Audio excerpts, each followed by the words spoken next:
लाल बहादुर शास्त्री सरकारी first grade college RT नगर में सकाफती खेल और समाजी सरगर्मियों का शानदार इफ्तिताह। बैंगलोर 5 नवंबर 2025। कर्नाटक हुकूमत के कॉलेज और टेक्निकल एजुकेशन डिपार्टमेंट के तहत आने वाले Lal Bahadur Shastri government first grade college RT Nagar Bangalore में आज तालीमी साल 2025 से 26 की सकाफती खेल, NSS, NCC, Rovers and Rangers और यूथ रेड क्रॉस सरगर्मियों का शानदार इफ्तिताह अमल में आया। इफ्तिताही तकरीब का आगाज़ मोहतरम एमएलए पलकेशी नगर असेंबली हल्का और कॉलेज डेवलपमेंट कमेटी के सदर की सदारत में हुआ। इस मौके पर खुसूसी मेहमानाने गिरामी के तौर पर मशहूर फिल्म और टेलीविज़न मिज़ाहिया फ़नकार जनाब जे रामू हॉल्ती और जनाब सलीली रंगनाथ ने शिरकत फरमाई। कॉलेज के principal doctor Somappa Badiger, doctor Sorappa Naik, doctor Sajjad Pasha और डॉक्टर रंग लक्ष्मी पीए के अलावा तदरीसी व गैर तदरीसी ये तकरीब सुबह 10 बजे कॉलेज के अहाते में मुनक्किद की गई, जिसमें तलबा ने मुख्तलिफ सकाफती प्रोग्रामों और समाजी पैगामात के जरिए अपनी सलाहियतों का मुजाहिरा किया। कॉलेज ने NAAC की दोबारा मंजूरी में A ग्रेड हासिल करके तालीम, सकाफत और समाजी खिदमत के मैदान में अपनी तरक्की का सिलसिला बरकरार रखा है। Lal Bahadur Shastri government first grade college RT Nagar Bangalore में साल में 2 मरतबा बड़े प्रोग्राम होते हैं। एक है इनागुरल प्रोग्राम जो आज हुआ है, एक है इख्तितामी प्रोग्राम जिसे वैलिडिटरी प्रोग्राम कहते हैं, वो अगले सब में आखिरी में हमें होगा। आज के प्रोग्राम में हमारे मकामी एमएलए पुलकेशी नगर के और हमारे कॉलेज के सीडीसी के चेयरमैन वो आने वाले थे। इंतहाई मसरूफ़ होने की वजह से वो उनको अर्जेंट कहीं जाना पड़ा, उसके वास्ते वो हाजिर नहीं हो सके। बावजूद उसके प्रोग्राम बहुत कामयाब रहा। तलबा बहुत सुकून के साथ इस प्रोग्राम में हाजिर रहे बड़ी तादाद में, और हमने मुख्तलिफ फील्ड में जो काम कर रहे हैं आर्टिस्ट, उनको यहाँ मदऊ करने का एक सिलसिला चंद साल पहले शुरू किया था। उस सिलसिले की एक कड़ी के तौर पर आपने देखा कि 2 जो मुख्तलिफ कन्नड़ा की फिल्मों में बहुत सारे मशहूर एक्टरों के साथ उन्होंने एक्टिंग करके नाम कमाया है। सीरियल्स भी बहुत सारे उन्होंने किए हैं और मुख्तलिफ तंजीमें उनको मदऊ करती हैं अपने कॉलेजों में, NGOs की जानिब से मुख्तलिफ जहाँ जहाँ बड़े प्रोग्राम्स होते हैं मदऊ करके उनको प्रोग्राम पेश करने की बात की जाती है।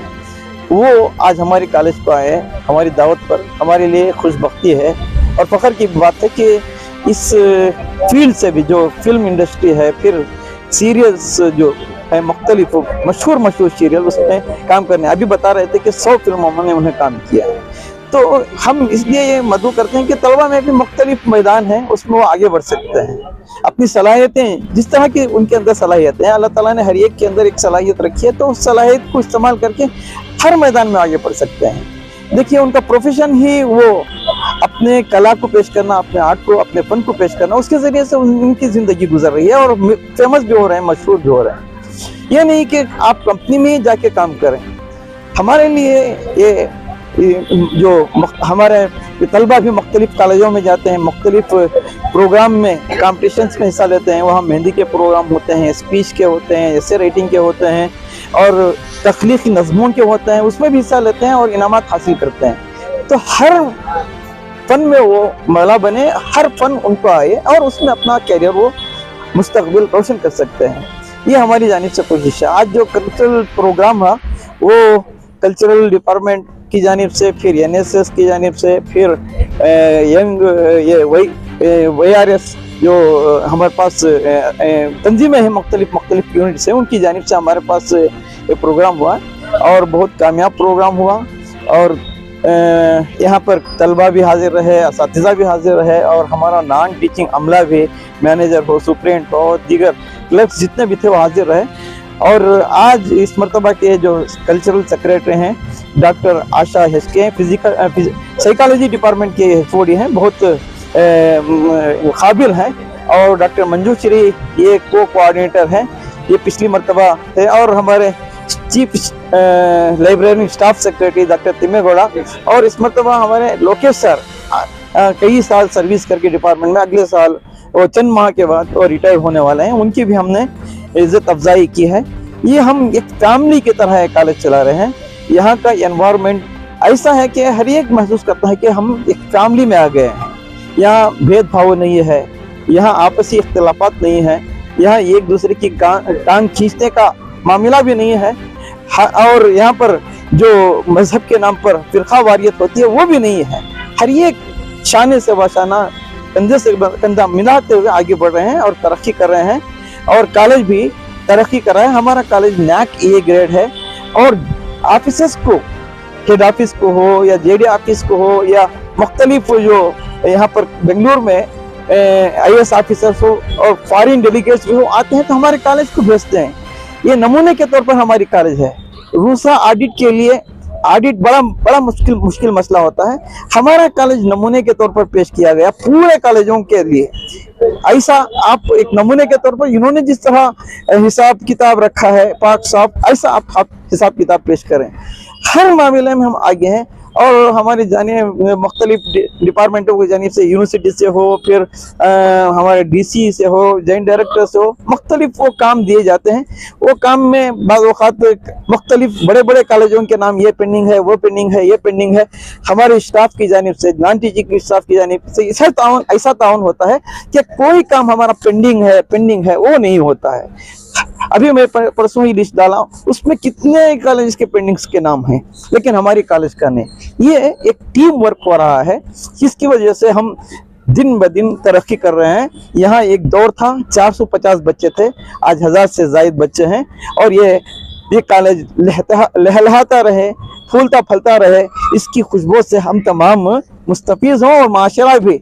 और यहाँ पर माइनॉरिटीज़ के ज़्यादा तलबा पढ़ते हैं, चाहे वो मुस्लिम हो, क्रिश्चियंस हो, इस तरह फिर SC ST के स्टूडेंट हैं, और मुख्तलिफ कौमों के भी हैं। लेकिन यहाँ पर स्टूडेंट्स में भी हम इख्तिलाफ नहीं होने देते। यहाँ जो हम टीचर्स में इत्तफाक है, वही इत्तफाक स्टूडेंट्स में भी हम देखना चाहते हैं, वही माहौल हम देख रहे हैं। रिजल्ट भी बेहतर आ रहा है, और यहाँ के स्टूडेंट जो है 1.5 लाख रुपए पेमेंट ले रहे हैं। जी, अभी मैंने तकरीर में भी ओपनली बताया कि 1.5 लाख, 2.25 लाख, 2 लाख, 1,80,000 ऐसी तनख्वाहें यहाँ पढ़कर फारिग होने के बाद वो हासिल कर रहे हैं। वो इसलिए हासिल हो रही हैं कि यहाँ जो तालीम दी जाती है उसकी वजह से उनके अंदर काबिलियत पैदा होती है, और काबिलियत का वो पूरा भरपूर इजहार वहाँ जिस मैदान में जा रहे हैं वो करते हैं। तो उसकी वजह से उन्हें प्रमोशंस भी मिल रहे हैं, और उनकी ज़िंदगी भी बहुत ही मालामाल। रिजल्ट्स बहुत अच्छे हैं यहाँ के। यहाँ हर तरह की सहूलत है। अभी BCA में और 100% रिजल्ट तकरीबन आया है, और बच्चे 100 को 100 मार्क्स लिए हैं। फिजिक्स हो, मैथ्स हो, कॉमर्स डिपार्टमेंट हो, मैनेजमेंट में बहुत सारे, इंग्लिश में भी बहुत सारे, और बच्चे अपने ओन तख्लीक़ात पेश करती हैं, नज़में लिखती हैं। तो ये तमाम इंग्लिश डिपार्टमेंट भी है, तमाम डिपार्टमेंट्स यहाँ। मैं शोबे उर्दू से मुताल्लिक़ भी हूँ, प्रिंसिपल होने के साथ साथ मैं उर्दू का HOD भी हूँ। उर्दू भी यहाँ पर पढ़ाई जाती है। जो उर्दू पढ़ना चाहते हैं, उर्दू से मोहब्बत है, उर्दू इसलिए कि भाईचारगी की, कौमी यकजहती की, प्यार और मोहब्बत वाली ज़बान है, और इसमें चाशनी है, हलावत है, और इसमें शीरनी है, और इसमें उनसियत है, लगाव है, इसमें एक तरह मखनातीसियत है। तो इस ज़बान से भी आप मोहब्बत रखते हैं तो यहाँ आप आकर तालीम हासिल कर सकते हैं। ಈ ಮಾಧ್ಯಮದ ಮುಖಾಂತರ ಸಾರ್ವಜನಿಕರಲ್ಲಿ ಹಾಗೂ ನಮ್ಮ ಕಾಲೇಜಿನ ಬಗ್ಗೆ 2 ಮಾತನ್ನು ಹೇಳಬೇಕು ಅಂತ ಅನ್ನೋದೇ ಆದರೆ, ನಾನು ಈ ಕಾಲೇಜಿಗೆ ಬಂದು ಸುಮಾರು 13.5 ವರ್ಷ, ಹತ್ತತ್ರ 14 ವರ್ಷ ಆಯಿತು।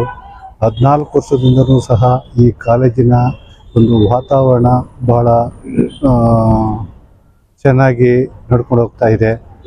ಹಾಗೂ ಈ ಒಂದು ಕಾಲೇಜಿನಲ್ಲಿ ಬಹುತೇಕ ಪ್ರಾಂಶುಪಾಲರುಗಳಿಗೆ ಹೆಚ್ಚು ಪ್ರಾಂಶುಪಾಲರಾಗಿ ನಮ್ಮ ಡಾಕ್ಟರ್ ನೌಮನ್ ಸರ್ ಅವರು ಅವ್ರ ಜೊತೆ ನಮ್ಮ ಕೆಲಸವನ್ನು ನಿರ್ವಹಿಸಿದ್ದೀವಿ। ಅದು ಒಂದು ಹೆಮ್ಮೆಯ ವಿಷಯ। ಹಾಗೂ ಈ ಕಾಲೇಜಲ್ಲಿ ಏನೇ ಒಂದು ವೇಳೆ ಏನಾದರೂ ಗಲಾಟೆ ಅದು ಇದು ಆದಲ್ಲಿ ಬಹಳ ಈಸಿಯಾಗಿ, ಬಹಳ ಸುಲಲಿತವಾಗಿ ಬಗೆಹರಿಸ್ತಕ್ಕಂಥ ಒಂದು ಚಾಕಚಕ್ಯತೆಯನ್ನು ಹೊಂದಿರತಕ್ಕಂಥ ಒಂದು ಪ್ರಾಂಶುಪಾಲರು। ಹಾಗಾಗಿ ಈ ಕಾಲೇಜು ಯಾವುದೇ ಗದ್ದಲಕ್ಕೆ ಹೆಸರುವಾಸಿಯನ್ನು ತಗೊಂಡಿಲ್ಲ। ಹಾಗೆ ಪ್ರಾಂಶುಪಾಲರು ಸಹ ಕೆಲವು ನಮ್ಮ ಲೋಕೇಶ್ ಸರ್ ಹೇಳಿದ ಹಾಗೆ ಕೆಲ ಬಡ ಮಕ್ಕಳಿಗೆ ಫೀಸನ್ನು ಕಟ್ಟಿರ್ತಕ್ಕಂಥದ್ದನ್ನು ನಾನು ನೋಡಿದ್ದೀನಿ ಹಲವಾರು। ಈಗ ಆಮೇಲೆ ಹೊರಗಡೆಯಿಂದ ಬರ್ತಕ್ಕಂತಹ ಕೆಲವರು ಏನು ಇಂಡಸ್ಟ್ರಿಯಲಿಸ್ಟ್ ಆಗಿರ್ಬೋದು ಅಥವಾ ಶ್ರೀಮಂತರಿರ್ಬೋದು ಅವರನ್ನು ಸಹ ಈ ಒಂದು ಇದರಲ್ಲಿ ತೊಡಗಿಸ್ಕೊಂಡು ಈ ಒಂದು ನಿಧಿನಲ್ಲಿ ತೊಡಗಿಸ್ಕೊಂಡು ಆ ಬಡ ಮಕ್ಕಳಿಗೆ ಸುಮಾರು ಬಡ ಮಕ್ಕಳಿಗೆ ಶುಲ್ಕವನ್ನು ಕಟ್ಟತಕ್ಕಂಥದ್ದನ್ನು ನಾವು ನೋಡ್ಕೊಂಡಿದ್ದೀವಿ. ಹೀಗೆ ಈ ಕಾಲೇಜಿನ ಒಂದು ಸಂಪ್ರದಾಯ ನಡ್ಕೊಂಡು ಹೋಗ್ತಾ ಇದೆ, ಹಾಗೆ ಮುಂದೆನೂ ಸಹ ನಡ್ಕೊಂಡು ಹೋಗ್ತದೆ ಅಂತಕ್ಕಂಥ ಮಾತನ್ನು ಹೇಳೋದಕ್ಕೆ ಈ ಸಂದರ್ಭದಲ್ಲಿ ನನಗೆ ಹೆಮ್ಮೆ ಆಗುತ್ತೆ. ನನ್ನ ಹೆಸರು ಡಾಕ್ಟರ್ ತಿಮ್ಮೇಗೌಡ, ಕಾಲೇಜು ಗ್ರಂಥಪಾಲಕರು ಹಾಗೂ ಸಿಬ್ಬಂದಿ ಕಾರ್ಯದರ್ಶಿ 25. ಎಲ್ಲರಿಗೂ ನಮಸ್ಕಾರ. ಇಂದು ನಮ್ಮ ಒಂದು ಲಾಲ್ ಬಹದ್ದೂರ್ ಶಾಸ್ತ್ರಿ ಸರ್ಕಾರಿ ಪ್ರಥಮ ದರ್ಜೆ ಕಾಲೇಜಿನಲ್ಲಿ 2025-26ನೇ ಶೈಕ್ಷಣಿಕ ಸಾಲಿನ ಸಾಂಸ್ಕೃತಿಕಕ್ಕೆ ಸಂಬಂಧಪಟ್ಟಂತೆ ಕ್ರೀಡೆ, NSS, ರೇಂಜರ್ಸ್, ರೋವರ್ಸ್ ಮತ್ತು ಯುವ ರೆಡ್ ಕ್ರಾಸ್ ವತಿಯಿಂದ ಆಗುವಂಥ ಎಲ್ಲ ಈ ಒಂದು ವರ್ಷದುದ್ದಕ್ಕೂ ಆಗುವಂಥ ಎಲ್ಲ ಕಾರ್ಯಕ್ರಮಗಳಿಗೆ ಉದ್ಘಾಟನೆಯನ್ನು ಇವತ್ತು ನಾವು ಕೊಟ್ಟಿದ್ದೀವಿ. ಈ ಒಂದು RT ನಗರದಲ್ಲಿ ನಮ್ಮ ಕಾಲೇಜು ಒಂದು ಒಳ್ಳೆಯ ಹೆಸರು ಮೂಡಿದೆ ಅಂದರೆ ಅದಕ್ಕೆ ಕಾರಣ ನಮ್ಮ ಪ್ರಾಂಶುಪಾಲರ ಒಂದು ಮಾರ್ಗದರ್ಶನ. ಇವರು ಪ್ರತಿನಿತ್ಯ ಪ್ರತಿಯೊಬ್ಬರಿಗೂ ಸಹ ತುಂಬ ಒಂದು ಹೆಚ್ಚಿನ ಒಂದು ಉತ್ಸಾಹಭರಿತವಾಗಿ ಎಲ್ಲ ಒಂದು ಕೆಲಸಗಳಲ್ಲಿ ಸದಾ ಅವರು ನಮಗೆ ಒಂದು ಸಹಾಯವನ್ನ ಕೊಡ್ತಾ ಬರ್ತಾ ಇದ್ದಾರೆ, ಪ್ರೋತ್ಸಾಹವನ್ನ ಕೊಡ್ತಾ ಇದ್ದಾರೆ. ಪ್ರತಿಯೊಬ್ಬರಿಗೂ ಇನ್ಕ್ಲೂಡಿಂಗ್ ಎಲ್ಲ ಮಕ್ಕಳಿಗೂ ಎಲ್ಲ ರೀತಿಯಲ್ಲೂ ಸಹಾಯ ಕೊಟ್ಟು ನಮ್ಮನ್ನೆಲ್ಲ ಒಂಥರ ಮುನ್ನಡೆಸ್ತಾ ಇದ್ದಾರೆ. ಸೊ ಇಂಥ ಒಂದು ಕಾಲೇಜಿನಲ್ಲಿ ಈ ದಿನ ಈ ಉದ್ಘಾಟನಾ ಸಮಾರಂಭದ ಮುಖಾಂತರ ಮಕ್ಕಳೆಲ್ಲ ತಮ್ಮಲ್ಲಿ ಇರುವಂತ ಕಲೆ ಆಗಿರಬಹುದು, ಕ್ರೀಡೆ ಆಗಿರಬಹುದು, ಮುಂದೆ ಈ ವರ್ಷದಲ್ಲಿ ಅವರು ಕೆಲವು ಕಾಲೇಜಸ್ಗೆ ಕಳಿಸ್ತೀವಿ, ಇಂಟರ್ ಕಾಲೇಜ್ ಫಂಕ್ಷನ್ಸ್ಗಾಗ್ಲಿ, ಈ ರೀತಿಯಾಗಿ ತಮ್ಮಲ್ಲಿರುವಂತ ಎಲ್ಲ ಅವ್ಯಕ್ತ ಕಲೆಗಳನ್ನ ಅವರು ವ್ಯಕ್ತಪಡಿಸ್ಲಿಕ್ಕೆ ಒಂದು ವೇದಿಕೆಯನ್ನ ನಾವು ಕಲ್ಪಿಸ್ತಾ ಇದ್ದೀವಿ. ಅದಕ್ಕೋಸ್ಕರ ಈ ಉದ್ಘಾಟನೆ ಅನ್ನೋದು ಮಾಡಿದೀವಿ.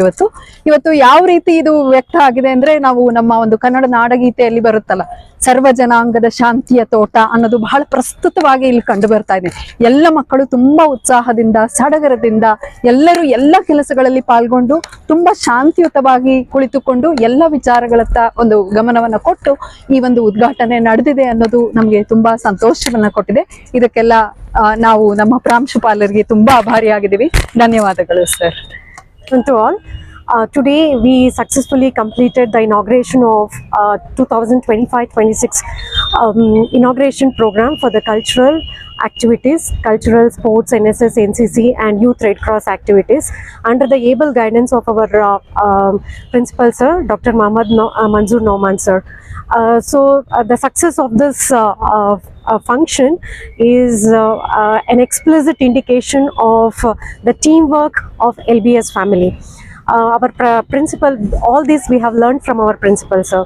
The inclusiveness and the affection that we have among our faculty and the affection which we show towards our students, everything we have learned from our principal. The way he treats his faculty, the way he treats the students is an example for the functioning of our for the efficient functioning of our college. And our college is a very prestigious institution in the entire RT Nagar locality. Whether it is RUSA or whether it is NAC accreditation, we have shown courage, we have shown confidence, and we have shown a lot of teamwork and dedication to make our college really a successful academic institution. So under the guidance again of our principal sir, Manzoor Nauman sir, who is not only a academician and a principal, but he is also a multi-talented person, whether it is in cricket, whether it is in poetry. So in Kannada we have a saying, Adu Muttada Soppilla anta. So Kride irbodu, whether it is sports, whether it is academics, whether it is poetry, whether it is the humanitarian work. As a fish takes into the water and swims so effortlessly, our principal is there in every field. So with the help of our principal, encouragement of our principal, and the a scholarship of our fellow faculty, our college is really making a good progress. And thanks to all of you, and thanks to the principal for all his guidance for all the academic and non-academic and co-curricular activities. Thank you. ನಿವೃತ್ತಿ ಮಾರ್ಚ್ಗೆ 2026ಗೆ ಮಾರ್ಚ್ಗೆ ನಿವೃತ್ತಿ ಹೊಂದ್ತಾ ಇದ್ದೀನಿ. ತುಂಬ ಬೇಜಾರಾಗ್ತಾ ಇದೆ. ಯಾಕೆಂದರೆ ನಮ್ಮ ಒಂದು college Lal Bahadur Shastri government first aid college RT Nagar, ಇಲ್ಲಿ ನಮಗೆ ಇಲ್ಲಿ ಟೀಚಿಂಗ್ ಆಗಲಿ ನಾನ್ ಟೀಚಿಂಗ್ ಆಗಲಿ ಹಾಗೂ ನಮ್ಮ ಪ್ರಾಂಶುಪಾಲರು ಬಹಳ ನಮಗೆ ಈ ಪ್ರೋತ್ಸಾಹ ಕೊಟ್ಟು ಯಾವುದೇ ಕೆಲಸ ಆಗಲಿ ಕಾರ್ಯಗಳಲ್ಲಿ ಅವರು ತೊಡಗಿಸ್ಕೊತಾರೆ, ನಮ್ಮನ್ನು ತೊಡಗಿಸ್ತಾರೆ. ಹಾಗೆ ಯಾವುದೇ ಎಲ್ಲದರಲ್ಲೂ ಪ್ರೋತ್ಸಾಹ ಕೊಡ್ತಾ ಇದ್ದಾರೆ. ನನಗೆ ಈಗ ನಾನು ಸುದೀರ್ಘ 27 ವರ್ಷದಿಂದ ಕಾಲೇಜ್ ಶಿಕ್ಷಣ ಇಲಾಖೆಯಲ್ಲಿ ಸೇವೆ ಸಲ್ಲಿಸಿದ್ದೇನೆ. ವಿವಿಧ ಕಾಲೇಜುಗಳಲ್ಲೂ ಸೇವೆ ಸಲ್ಲಿಸಿದ್ದೇನೆ. ಜಂಟಿ ನಿರ್ದೇಶಕರ ಕಚೇರಿ, ಹೆಡ್ ಆಫೀಸು, ಆಮೇಲೆ ಮಲ್ಲೇಶ್ವರಂ ಕಾಲೇಜು, ಹಾಗೆ ಬಿಜಾಪುರದಲ್ಲೂ ಮಾಡಿದ್ದೀನಿ. ಹಾಗೆ ಲಾಸ್ಟಲ್ಲಿ ಈಗ ಒಂದು 6 ವರ್ಷದಿಂದ ಇಲ್ಲಿಗೆ ನನಗೆ ಪ್ರಮೋಷನ್ ಆಗಿ ಸೂಪರ್ಡೆಂಟ್ ಆಗಿ ಇಲ್ಲಿಗೆ ಬಂದಿದ್ದೇನೆ. ಇಲ್ಲಿ ಬಂದಾಗಲಿಂದ ನನಗೆ ಒಂಥರ ಭಾಳ ಹೆಮ್ಮೆ ಈ ಕಾಲೇಜಿಗೆ. ಒಂಥರ ಎಲ್ಲ ಮನೆ ಥರನೇ ನಮಗೂ ಒಂದು ಕಾಲೇಜು. ಅದರಿಂದ ಇಲ್ಲಿಗೆ ನನಗೆ ಹೋಗ್ಬೇಕಾದ್ರೆ ಮಾರ್ಚ್ಗೆ ಹೆಂಗಪ್ಪ ಹೋಗೋದು ಅಂತ ಈಗಲೇ ನನಗೆ ಬೇಜಾರಾಗ್ತಾ ಇದೆ. ಬಿಟ್ಟು ಹೋಗ್ಬೇಕಲ್ಲ, ಏನು ಮಾಡೋದು ಅಂತ. ಆದ್ದರಿಂದ ಈಗ ನನಗೆ ಪರವಾಗಿ ಈಗ ಸನ್ಮಾನ ಇಟ್ಕೊಂಡಿದ್ದಾರೆ. ಮುಂದಿನ ಸಾಂಸ್ಕೃತಿಕ ಚಟುವಟಿಕೆಗಳಲ್ಲಿ ನಾನು ಇರಲ್ಲ. ಆದ್ದರಿಂದ ಇವತ್ತೇ ನನಗೆ ಬೀಳ್ಕೊಡುಗೆ ಇಲ್ಲ, ಒಂದು ಸಮಾರಂಭ ಇಟ್ಕೊಂಡಿದ್ದಾರೆ. ಆದ್ದರಿಂದ ನನಗೆ ಇಷ್ಟು ಹೇಳಲಿಕ್ಕೆ ಭಾವುಕನಾಗಿದ್ದೇನೆ. ಇನ್ನೇನು ಹೇಳಲಿಕ್ಕೆ ನನಗೆ ಇಷ್ಟಪಡಲ್ಲ. ಸರ್, ಇದು ನಿಮಗೆ 6 ವರ್ಷ ಸರ್ವಿಸ್ ಇದೆ. ಇಲ್ಲಿ ಸ್ಟೂಡೆಂಟ್ಸ್ ಹೆಂಗಿದ್ದಾರೆ ಸರ್? ಸ್ಟೂಡೆಂಟ್ ಭಾಳ ಒಳ್ಳೆಯವರು. ಇಲ್ಲಿ ಬೇರೆ ಕಾಲೇಜ್ ಕಂಪೇರ್ ಮಾಡಿದ್ರೆ ಭಾಳ ಒಳ್ಳೆಯವರು. ಸ್ಟೂಡೆಂಟ್ ಯಾವುದೇ ಗಲಾಟೆ ಮಾಡಲ್ಲ, ಏನು ಹೇಳ್ತಾರೋ ಕೇಳ್ತಾರೆ. ಕರೆಕ್ಟಾಗಿ ಎಕ್ಸಾಮ್ ಆಗಲಿ, ಚಟುವಟಿಕೆಗಳಲ್ಲಾಗಲಿ ನಮ್ಮ ಪ್ರಾಧ್ಯಾಪಕರು ಏನು ಹೇಳ್ತಾರೋ ಅವ್ರನ್ನೆಲ್ಲ ಕೇಳ್ತಾರೆ. ಹಾಗೂ ಪ್ರಾಂಶುಪಾಲರು ಎಷ್ಟೋ ಮಕ್ಕಳಿಗೆ, ಬಡ ವಿದ್ಯಾರ್ಥಿಗಳಿಗೆ ಸ್ಕಾಲರ್ಶಿಪ್ ಅವರೇ ಸ್ವಂತ ಕೈಯಿಂದ ಹಣವನ್ನು ಇದು ಫೀಸ್ ಕಟ್ತಾ ಇದ್ದಾರೆ. ಈಗಲೂ ಮುಂದೆನೂ ಕಟ್ತಾರೆ, ಅವ್ರು ಇರೋವ್ರಿಗೂ ಕಟ್ತಾರೆ. ಒಂಥರ NGO ಥರ ಸರ್ವಿಸ್ ಮಾಡ್ತಾ ಇದ್ದಾರೆ ನಮ್ಮ ಪ್ರಾಂಶುಪಾಲರು. ಇದನ್ನು ನೋಡಿ ನನಗೆ ಬೇರೆ ಪ್ರಾಂಶುಪಾಲರು ಕಂಪೇರ್ ಮಾಡಿದ್ರೆ ಇವರು ಭಾಳ ಇದು ಮಾಡ್ತಾ ಇದ್ದಾರೆ. ಇದನ್ನು ಭಾಳ ಸಂತೋಷ ಆಗ್ತಾಯಿದೆ ಹೇಳಲಿಕ್ಕೆ, ನಿಮ್ಮ ಮಾಧ್ಯಮದವರಿಂದ ಹಂಚ್ಕೊಳ್ಳೋಕ್ಕೆ ನಮ್ಗೆ ಭಾಳ ಸಂತೋಷ ಆಗ್ತದೆ. ಸರ್, ರಿಟೈರ್ಡ್ ಆದ್ಮೇಲೆ ಏನು ಮಾಡೋಕ್ಕೆ ಇಷ್ಟಪಡ್ತಿದ್ದೀರಾ? ಏನು ಮಾಡ್ಲಿಕ್ಕೆ ಇಷ್ಟ ಅಂದರೆ ನಾನು ಮಕ್ಕಳಿಗೆ ವಿದ್ಯಾ ಕೊಡೋಕ್ಕೆ, ಮಕ್ಕಳಿಗೆ ನೋಡ್ಬೇಕು, ಮುಂದೆ ಏನಾದ್ರು ಮಾಡಬೇಕು ಅಂತ ಇದೆ. ನಮ್ಮ ಪ್ರಾಂಶುಪಾಲರು ಹೇಳ್ತಾ ಇದ್ದಾರೆ, ನೀವು ಬನ್ನಿ ಇಲ್ಲೇ ಕೆಲಸ ಮಾಡಿ, ಬೇರೆ ಏನಾದ್ರು ಅರೇಂಜ್ ಮಾಡಿ ನಿಮ್ಗೆ ಏನಾದ್ರು ಕೊಡ್ತೀನಿ ಅಂತ ಹೇಳ್ತಾ ಇದ್ದಾರೆ. ಔಟ್ಸೋರ್ಸ್ ಥರ ಅಥವಾ ಏನೋ ಒಂದು CDC ಇಂದ ಏನೋ ಕೊಟ್ಟು ಮಾಡೋಣ, ಬನ್ನಿ ಬನ್ನಿ ನಮ್ಮ ಸೇವೆ ನಮ್ಗೆ ಅಗತ್ಯ ಇದೆ ಅಂತ ಹೇಳ್ತಾ ಇದ್ದಾರೆ. ಆಯಿತು ಸರ್, ನಿಮ್ಮ ಸಂತೋಷ ನಮ್ಮದು. ನೀವೇನು ಕೊಡೋದು ಬೇಡ, ನಾನು ಬರ್ತೀನಿ ಬೇಕಾದ್ರೆ ಹಾಗೆ ಅಂತ ಹೇಳಿದ್ದೀನಿ.